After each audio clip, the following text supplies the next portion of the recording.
So it feels nice to kind of just like not stream, just kind of lock myself away and just privately enjoy this game. But you did have a stream for that game, right? For Death Stranding? Yeah. So yesterday I basically just plugged in my Elgato and streamed like just the gameplay. I didn't have my mic or my camera set up or anything. I was just it was literally just like I kind of wanted some B-roll because I want to do like a thing. Basically, I'm thinking about cutting this section out of the podcast and uploading it separately, like later in the week after the podcast goes live as a highlight.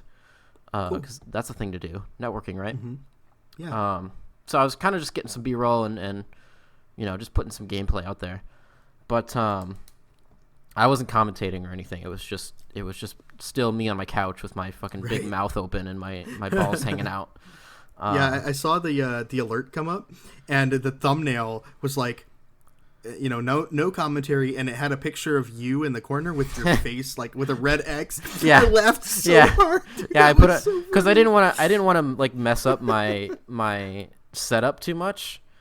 Because I've had issues. Like I have my Elgato set up a certain way now, and I had issues when I first got the Elgato where it was like trying to get it to where it wasn't fuzzy and like everything looked crisp and stuff. So I didn't want to like stretch it out for like a full screen thing.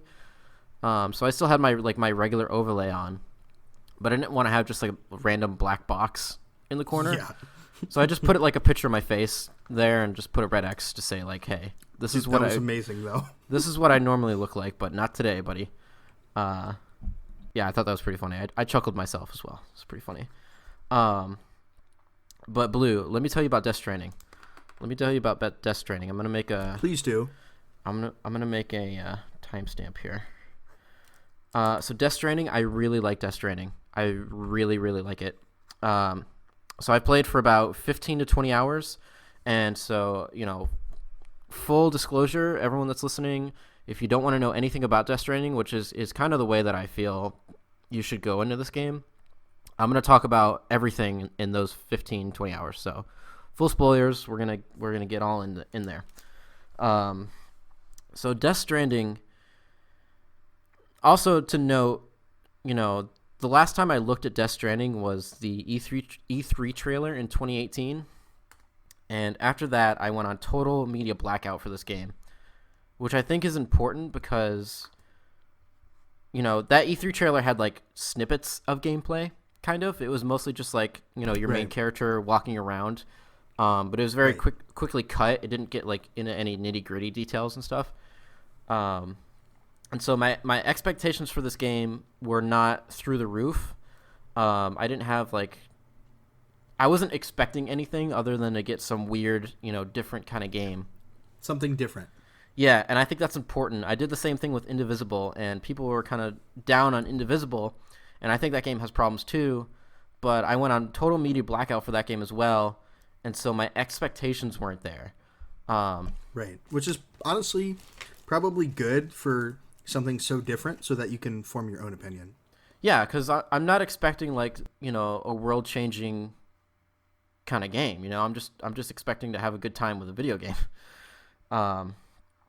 But Death Stranding, I think some people forget that, right? I do. I really do. So Death Stranding is interesting. I have this thing. I felt something with video games for a while where it's been a long time since I've been really, truly 100% engaged with a world in a video game. Mainly because especially with open world games, fast traveling is just this super prevalent feature now. It's you just fast travel around the world and stuff. Yeah. It's basically in every game. It's when you can just fast travel, and when the game is set up and, kind of expecting you to fast travel a lot, it's difficult to really feel like you're in the world. It's difficult to feel like you're grounded. It's difficult to feel like you're actually walking through this world. And Death Stranding has technically fast travel. You don't unlock it for a while, and it's not really fast travel the way you're thinking it. It's mostly just going back to a zone, I think. I haven't actually used it. Going what? Going back to a zone. Because it's not okay. It's kind of open world, but it's more what I've played so far is like there's a huge kind of first opening area, and it's quite large, and then you kind of move on to a next kind of zone, so you can fast travel like back to the previous zone. But it's not like you're not accepting quests and just like fast traveling to go to this place and do the quest and then fast traveling back. It's not like that, which I enjoy. I for a long time, I've really wanted a video game kind of like this, where you really feel like you're in the world and you really feel like every step matters. You feel like every mountain matters.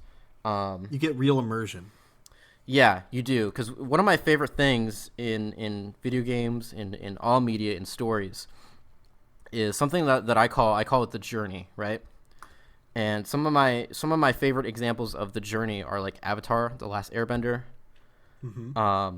Lord of the Rings. This game is basically like the Walk to Mordor, the game. That's the feeling you get, where it's like you're on a journey, you're on a trek, and yeah, it's really interesting. High praise. So I started the game.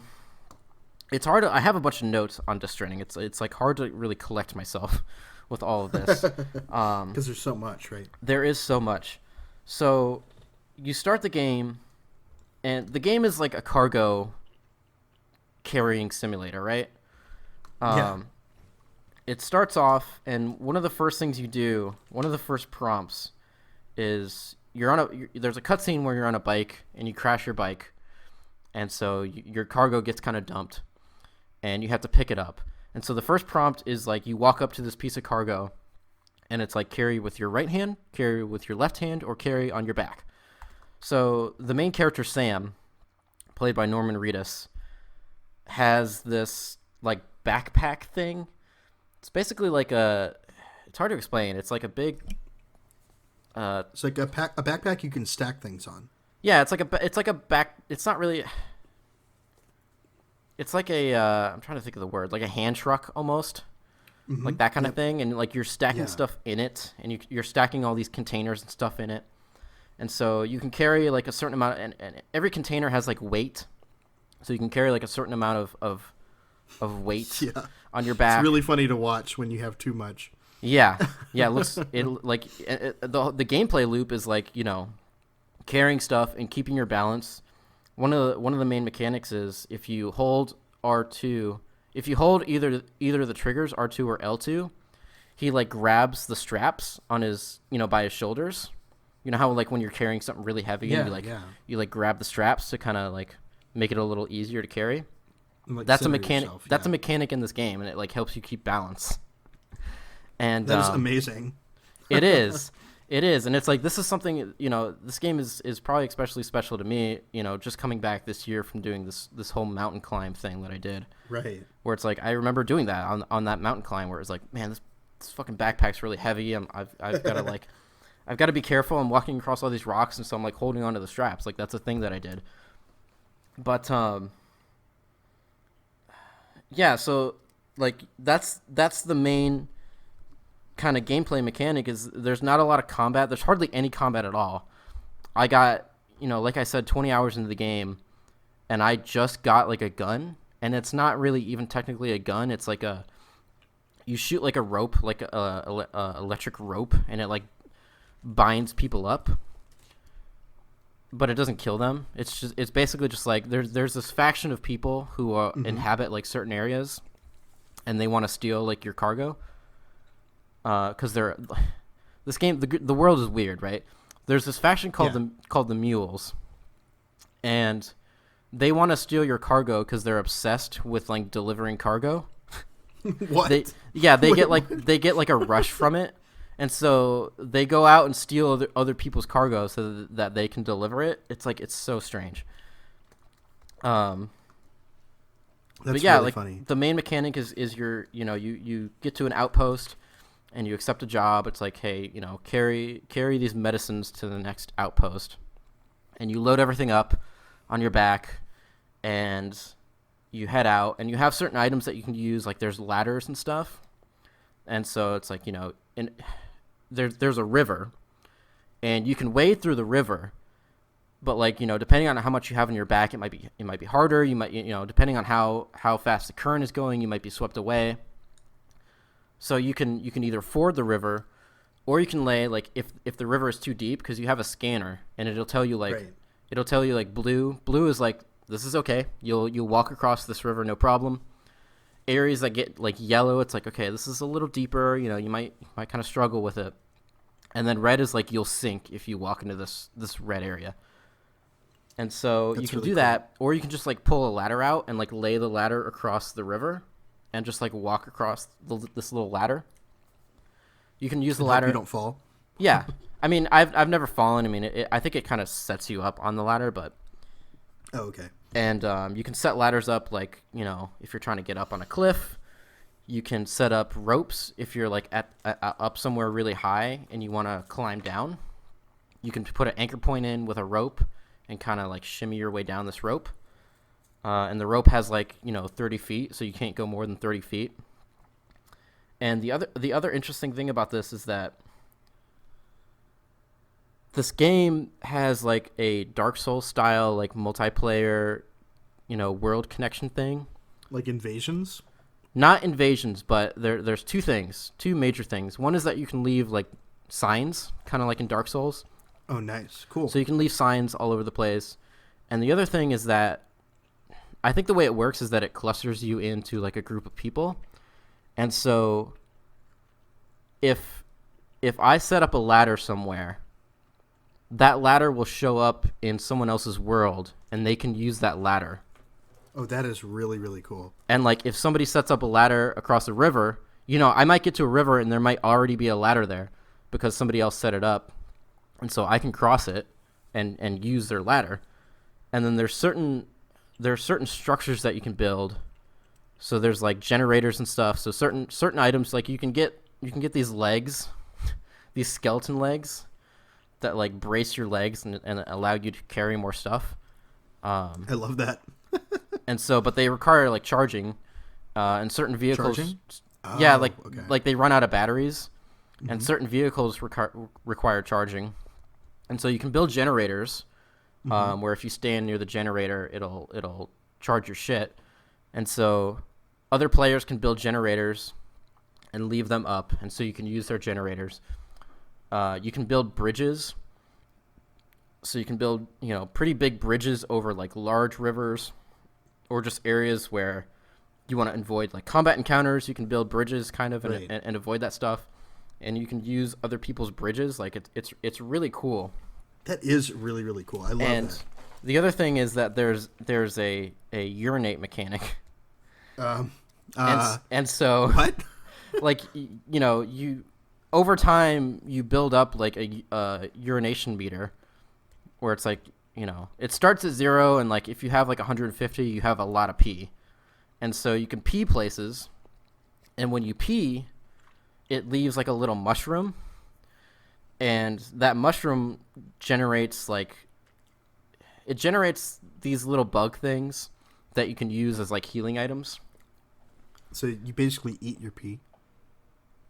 You're not eating your pee. They're basically like, are you familiar with like tardigrades? Those little like microscopic... Okay. Weird. They're like those. They look like that, except they're like big, and so they kind of congregate over these little mushrooms that you grow with your pee. So it's like, what happens if you never pee? I'm not sure. You explode, or well, you can pee like out in the wild, and you could also like use a toilet in one of the centers, because all the major centers have like a private room that you can go into. And they have like various stuff that you can do. So, I built a generator and then somebody peed on it. And that's an experience that I had. That's an experience that I had in Death Stranding. I built a structure and somebody fucking pissed on it. That's hilarious. And it's really funny. There's spots like you can take a rest. Yeah. And so you can rest. You can see where other players are resting sometimes. And so you can rest. Like, it forms this little rock pile, and it's like that's where another player in another world is resting. So you can, like, rest with other players, and, like, the bigger the rock pile, the more players are there resting. That's actually really cool. It's really, really cool, and so your world ends up being like really populated with all these other players' things, because this game is about making connections. By the way, Okay. this game is about a lot of things. It's hard to talk about this game because this game is just about a lot of things. But Let's hear about him. A big feeling I get with this game is Shadow of the Colossus. It reminds me a lot about that. Really? If you've ever played Shadow of the Colossus, like the parts where you're not fighting the Colossus, the part where you're like wandering to the next Colossus, and it's just this big world, and it looks, you know, really beautiful, and it's really lush, and there's not a whole lot going on, but just the atmosphere is there, and you're not doing a whole lot. You're not fighting like random enemies. There are, like I said, there's the faction that tries to steal your shit, but you can't really. You can like punch them and stuff. And you can shoot them. Like I have the gun that shoots the electric wire, but you're not really going out it's not an action game. You're not going out and like shooting people. Death Stranding is like a really weird indie game with a AAA budget. That's like the best way to put it. It's got this just really weird, you know, I can't tell you the last time I played like a AAA game with a huge budget that had like almost no combat, right? Yeah, I mean, it's like crazy to think about. Uncharted combat. You know, Horizon Zero Dawn combat, God of War combat. Obviously, like racing games, stuff like that. There's no combat, but it's really refreshing. Like I think I'm so glad that this game exists. It's like such a weird concept. It's such a weird thing, and it's so unique. And I totally understand like people are not gonna like this game. This is not a mainstream game at all. This is not like a widespread appeal kind of game, but there's just a lot to get out of it. So I wrote down minimal HUD. That's another thing. That's just a small thing that I love about video games are games that have like minimal HUD and don't have a lot of shit on your screen, because it helps you, you know, see the world. It's like one thing that I hate in video games is the mini map, right? I hate mini maps because when you're playing a game with a mini map, you feel like you're playing the mini map. You're not playing the game, right? Right. And so Death Stranding definitely has that feeling where it's like, okay, I'm starting here. I can see that big ass structure that I'm going to way off in the distance. And it's like, I don't need a mini map to tell me how to get there. I can see like all the roads, you know where you're going, and the crevices and the mountains in between it. I see where I need to go. I see like all the obstacles that I need to cross. And I'm just focused on doing that. I'm not following like a map. I'm just going there myself. Right. So that's really, really cool.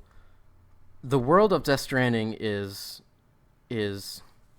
bizarre. It's truly bizarre. And I have some theories about, you know, I'm obviously not done with the game, but I have some theories about what's going on. But there's a lot of interesting concepts. So basically, like, there was an event called the Death Stranding in this game, or in this world. And so basically what started happening is that when people die, 48 hours after they die, they trigger what's called a void out, where they explode basically and cause this huge crater. Ooh. And so the Death Stranding, from my understanding so far in the game, was an event where this happened, you know, all at once. Basically, there was like a huge moment where this just happened all over the place and just fucked everything up. So there's you know, humanity is like on the brink of extinction almost. And so when you die now, like they discovered like what actually happens to you when you die. They discovered this thing called the beach, and everybody has the beach, and when you die, you go to the beach. And it's kind of like the Upside Down almost in Stranger Things. And so people who die are still connected to their bodies by strands, or they're still connected to the world of the living by strands. And so, like, if you see in the trailers, like the first two trailers where it's like the invisible people with the hands, they're like doing the handprints, but you can't see them. Those are like dead people that are basically looking for their bodies. Oh, that's creepy. It is. And they'll attack you and stuff. And so there's that. and then there's special people called, your main character is one of these people. They're called, like, I forget what they're called. They have some special term. But some people can, when they die and go to the beach, they can go back to the world of the living. So obviously this is like a respawn mechanic, basically. You can follow your strand back to the world of the living and get back to your body. And if you get back to your body before it does a void out, then it's like your soul leaves your body. And so if you can get your soul back to your body, you can continue going on, basically. And so there's a few characters in the story with this. There's another character called Die Hard Man. Oh my god. Which is just another thing about this game is that the names are hilarious. So like your main character is Sam Porter Bridges. Sam is his only actual name. Mm-hmm. Porter is like his title, and then Bridges is the company that he's working for. That's really funny. So it's Sam Porter Bridges, and people call him that. That's his name, but it's not actually. Sam is his name. That's just Sam, yeah. And like there's a lot of characters where it's like, you go to a wind farm, and there's a character called Jake Wind, and it's like, that's just what he does, Yeah. There's the character who's modeled after Guillermo del Toro, and he's not actually voiced by him, but it looks like him. Yeah. His character is called Dead Man because he's an expert on like communicating and dealing with the dead, so they call him Dead Man. And it's just wild. This game world is so wild, and it's so interesting, and it's so unique. There's anything like this. And there's just so many interesting elements. You have a fucking fetus attached to you at all times. I saw the trailer of that. Yeah. So wait, attached to you at all times? Yeah. So it's called a BB, and basically in this world, these. Where I'm at in the game right now, it's I don't fully have a full understanding of. Have you beaten the game? No. Okay, because you mentioned you didn't get a gun until 20 hours in. So do you know about how long this game is? It's like 60 hours, I believe. Oh, that's like a serious game. Yeah. Wow. Yeah. There's a lot to do. There's a lot of cargo to deliver. So like I'm not really fully clear on what the BBs are, and like they're called BBs, and it stands for Bridges Baby, because Bridges is like the company, but everyone calls them BBs. It's like, it's so funny. It's so Kojima.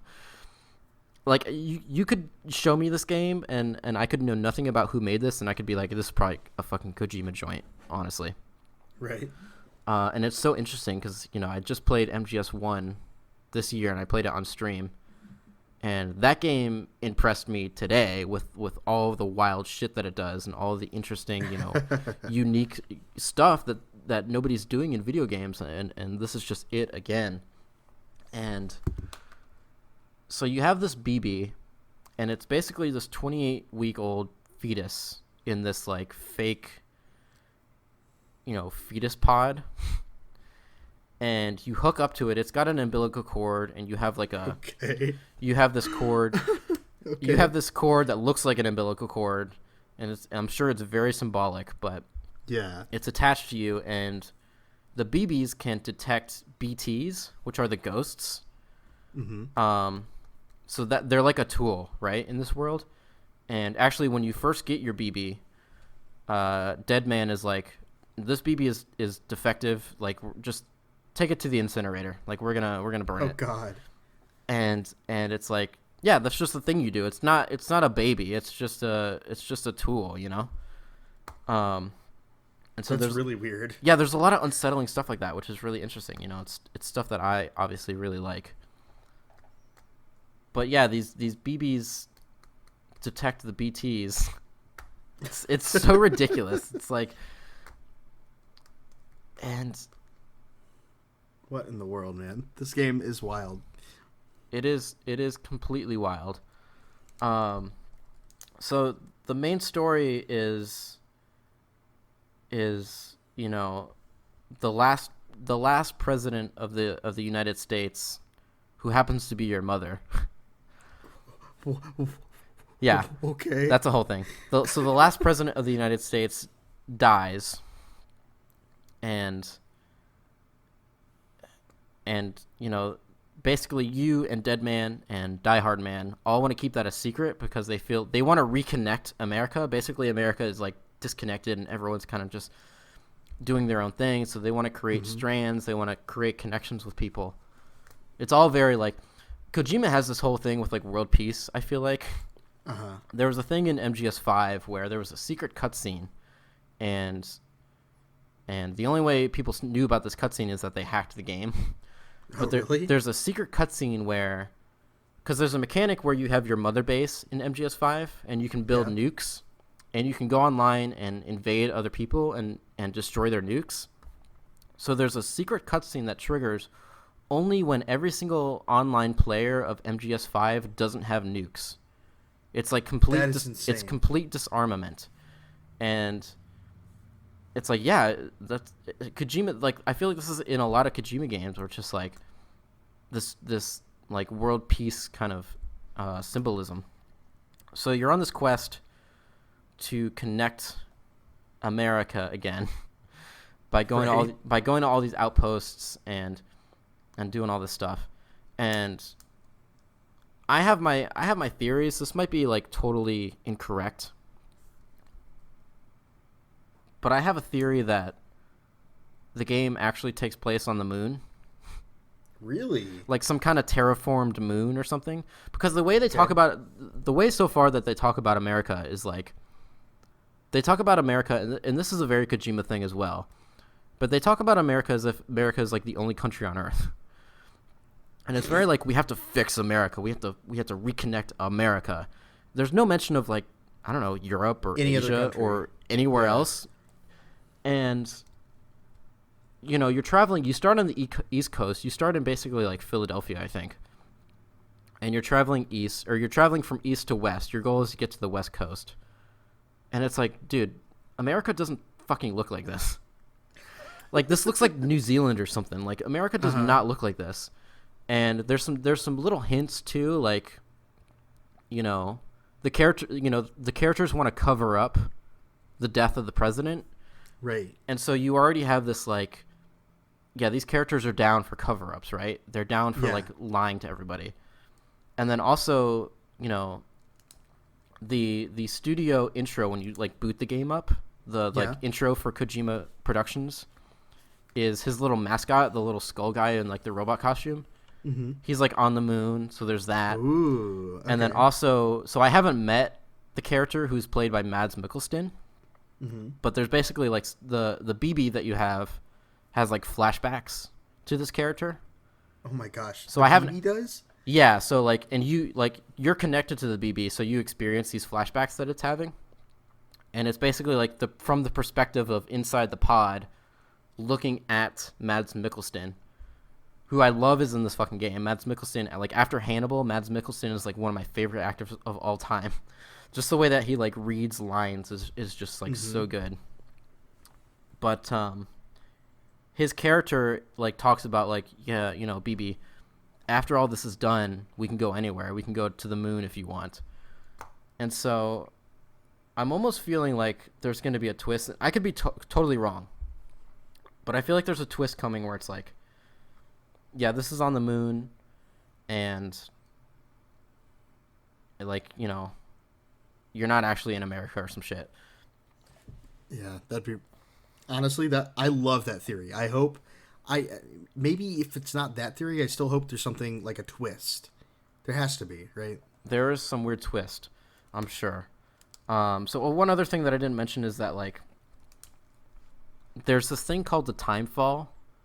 Okay. And so basically, instead of rain, when it rains, it's called the time fall. And what it does is anything that it touches, it ages it up. So like there's a spot, and this was in one of the trailers, but there's this section where somebody gets trapped with their hood down, and the time fall starts happening, and it's like it's pouring on his face. And his face starts to age. He gets wrinkly. His hair turns white, and he starts to age. My gosh. All of the like the game starts with like a cutscene of the time fall starting, and like there's a bunch of birds in the sky, and they all just start dropping down dead. Oh my god. Because they're like aging and stuff. Yeah. Um, so that's a thing. That's like an environmental hazard. And it like destroys. That is crazy. It like rusts all your cargo and stuff. So if you're out in the timefall, and you have a bunch of cargo, it like starts to rust all the containers and stuff. And if you have like a bike, like the only vehicle that I've had so far is this little bike, it will like rust the bike. So there's just a lot of weird elements at play. How do you avoid the timefall? Can you? So like your character wears this suit, and when the timefall starts happening, he puts the hood up. And so it's not really like there's no danger of like you being hurt by the timefall. It's more just like, hey, your equipment and your cargo might start to get a little rusted and stuff, and it might not. It basically, like, if your containers rust, if you fall or trip over, the containers are more brittle, and so you're more at a risk of damaging your stuff. Mm-hmm. Interesting. Okay. Yeah, it's very bizarre, and there's also this. So when the timefall starts, there's an upside down rainbow that appears in the sky. Okay. Near the beginning of the game, like you're in a truck, and this guy goes, "Shit, rainbow," and it's like you look and there's this upside down rainbow, and it's like kind of intimidating. It's like kind of unsettling. It's like, why is this fucking rainbow upside down? Yeah. And so that's a cool mechanic. That's kind of another thing that I think is like, maybe it's upside down because you're on the moon and you're seeing it, from that perspective. I don't know. That's just throwing that out there. I do really like your theory. Do you think when do you think you're going to finish this game? I don't know. After this podcast, after I edit the podcast, it's up on my TV right now. I have it paused. Oh, really? I have it fucking paused. Cause like I don't get this feeling a lot too with games where it's just like I play it and then when I go to bed and wake up, like all I'm thinking about is going back to this game and playing this game. Really? And wow. I'm obsessed with it. I'm obsessed with fucking carrying cargo around. That's really cool. Well, it sounds like it's a long enough game where you're gonna have more impressions and more to talk about down the road. I'm really, really excited to because I honestly haven't been. I watched a little bit of gameplay, but I haven't looked into kind of like spoilers and the ending. So I'm really interested to see what that twist actually is and kind of what you think about the story and where it goes. Yeah, it's interesting.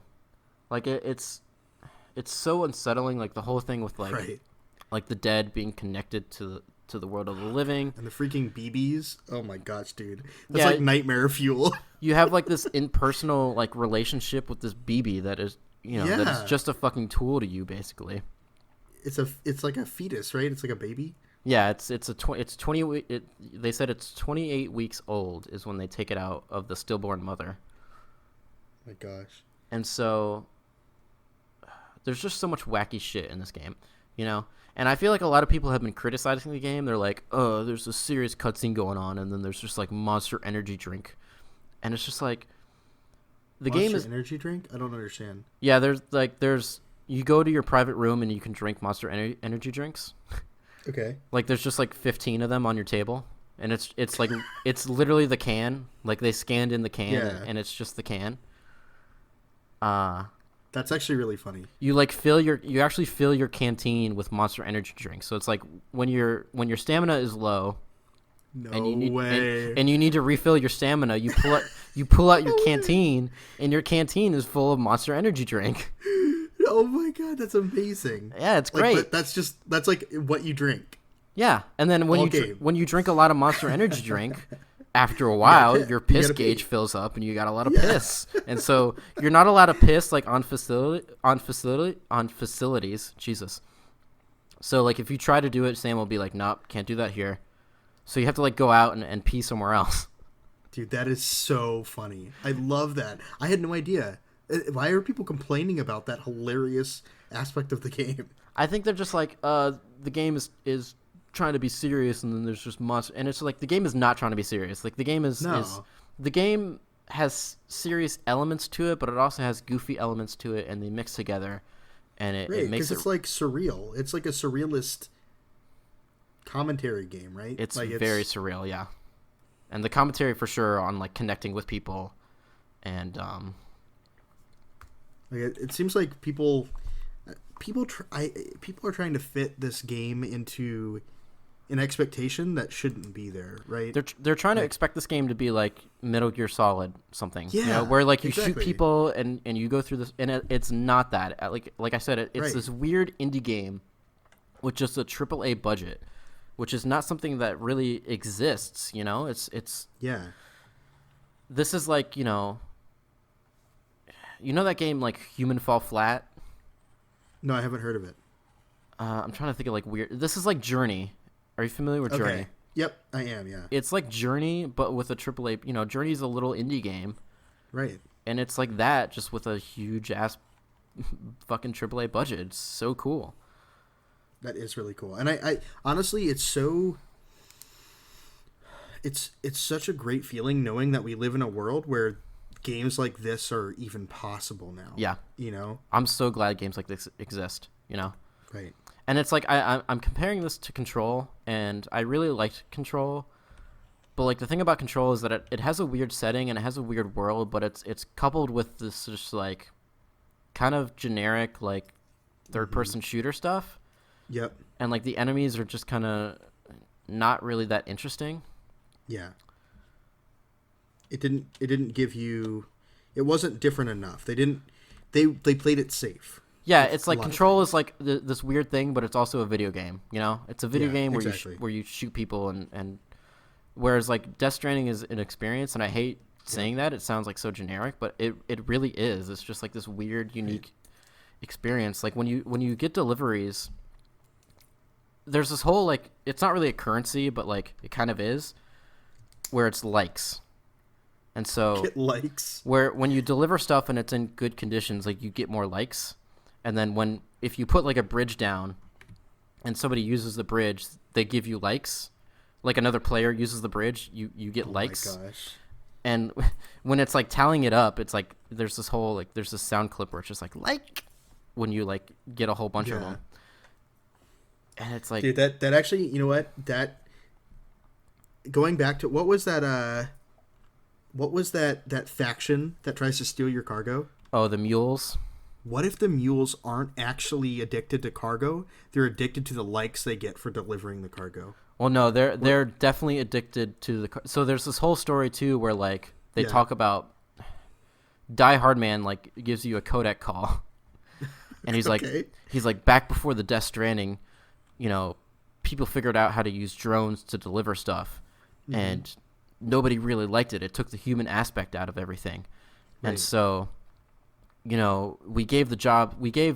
created jobs that weren't necessary and gave them back to the people that couldn't live without them. Mm-hmm.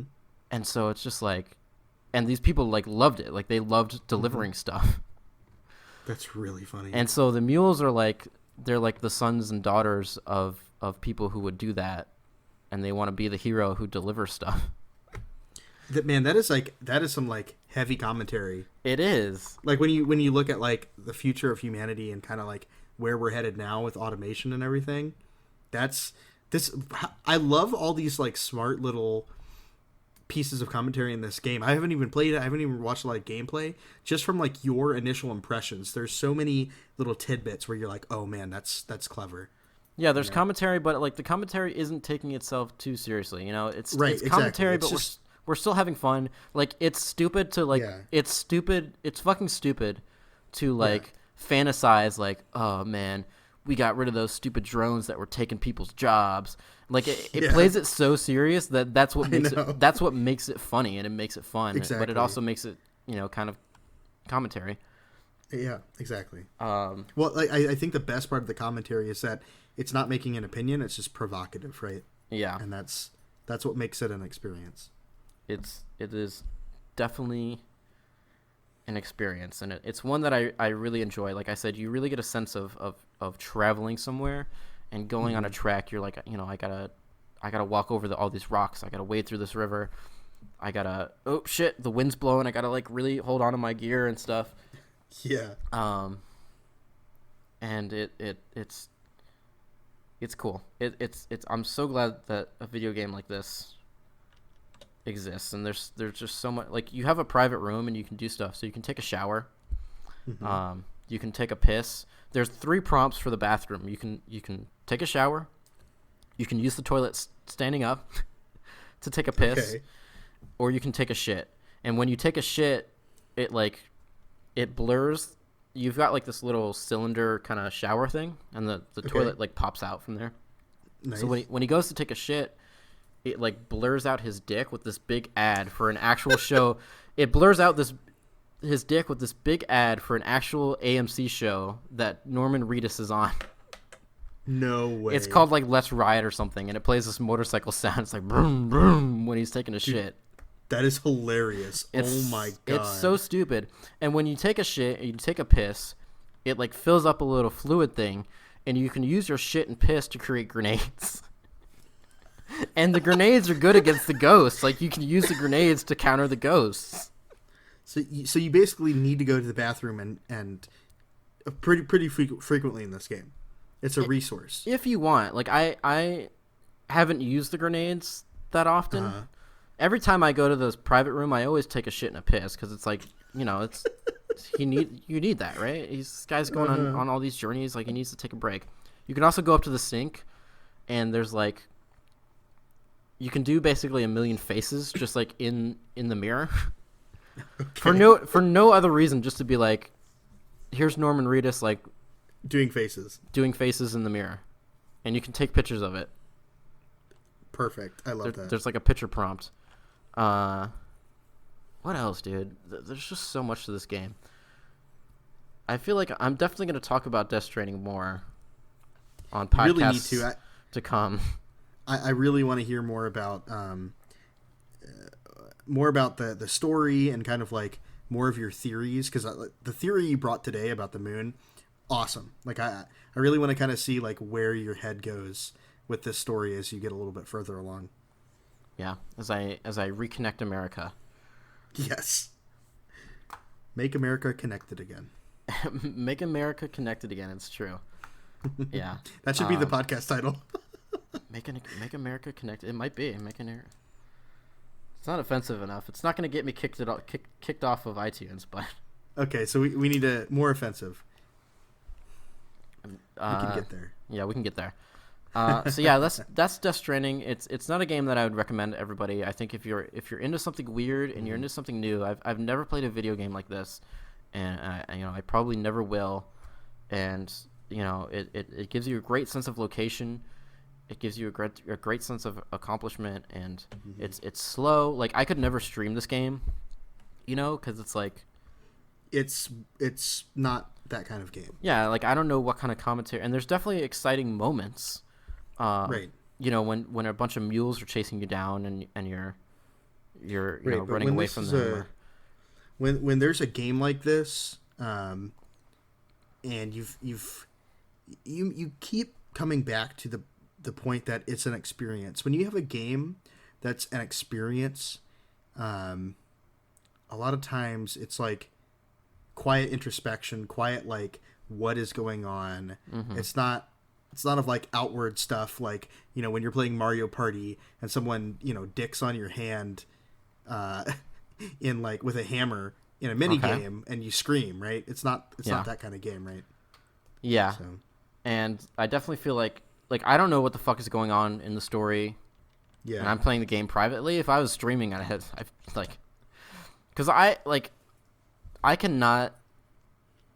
definitely like 50% into a game when I'm streaming, And you kind of have to be, right? Because you're 50% gaming, you're 50% interacting with people who are there to interact with you. And I think this is kind of why like this maybe shouldn't be a stream game, at least not for you, because you want to give it 100%. You want to be immersed. You seem like someone who like when you have these games that are an experience, you want to be 100%.